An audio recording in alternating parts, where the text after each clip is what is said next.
দীর্ঘ ৮ বছর আগে শিশু সন্তান সহ বৃদ্ধ মা ও স্ত্রীকে ফেলে রেখে নিখোঁজ দশরথ মাছোয়ার।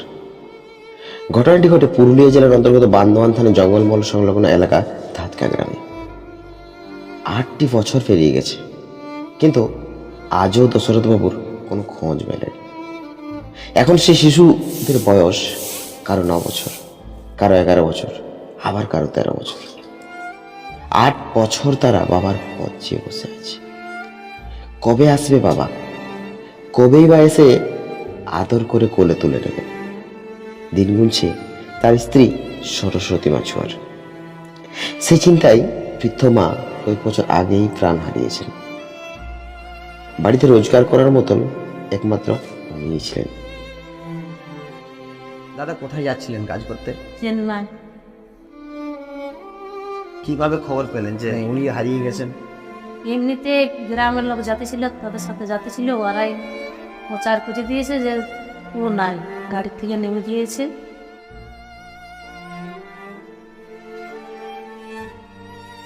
দিয়ে যে লেগেছিল তার বাড়ি গেছিল, সে তো আমার পয়সা দিয়েছিল, সে পয়সারও শুদ্ধ ফেরত নিয়েছে যে দে তোর স্বামী খুঁজে আনিয়ে দিছি, পয়সাটা তোকে যেটা দিয়ে রেখেছিলি সেটা দে, ওটাও নিয়ে নিলে বলে।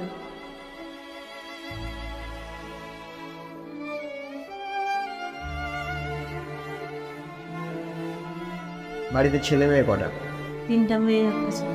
তাহলে কিভাবে জীবনযাপন করছো ওই ৩জন মেয়ে একজন ছেলে? এমনিতে লোকের কাজ পাত করতে যায়, কেউ বললে যায়, না এমনিতে ঘরে বসে।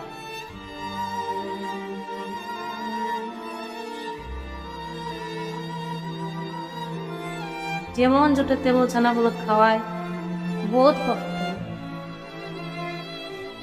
সঙ্গী সাথীর সঙ্গে বসে যাচ্ছি আমি কাজ করতে, ছানা ছোট ছোটই ছিল, তখন গেল, আর ওই যে গেলে তো আর কিছু হইল না। আমি বললি যে যাস না, আমার ছানা ছোট আছে, তখন বলছে তোমাকে এখানে থাকতে হবে না, তুমি বাপের বাড়ি চলে যাও। খারাপ লাগে না? খারাপ আরও লাগবে না? খারাপ লাগলে আর কাকে বলবো বলো? সরকার থেকে কোনো সাহায্য পাবেন? না, কোনো সাহায্য নেই সরকার থেকে। যদি সেরকম ধরনের কোনো ব্যক্তি সাপোর্ট করার চেষ্টা করেন, আমি এনার ব্যাংক ডিটেলস স্ক্রিনে শেয়ার করলাম, আপনারা নির্দ্বিধায় ওনাকে সাপোর্ট করতে পারেন, কারণ এ ধরনের পরিবারের প্রতি সাপোর্ট করাটা কিন্তু খুব প্রয়োজনের।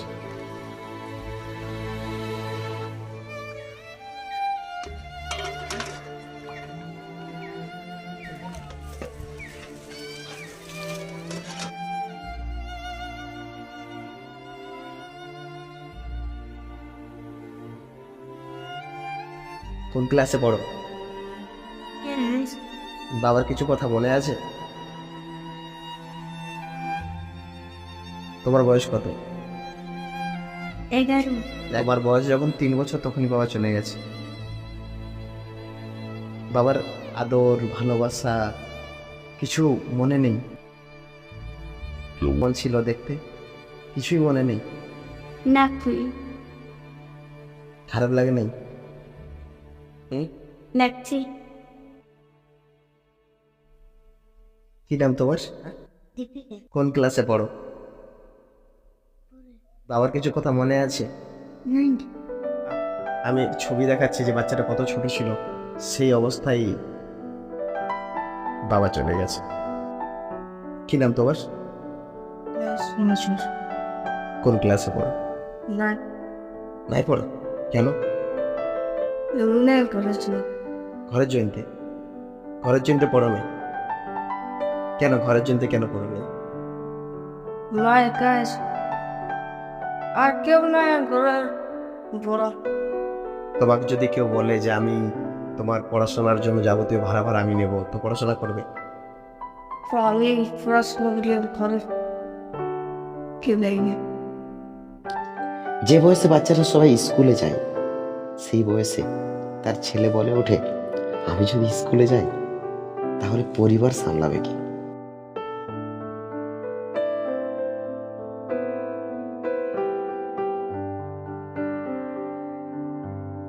দিদি, এটা তোমার জন্য, সুন্দরী পুরুলিয়ার তরফ থেকে।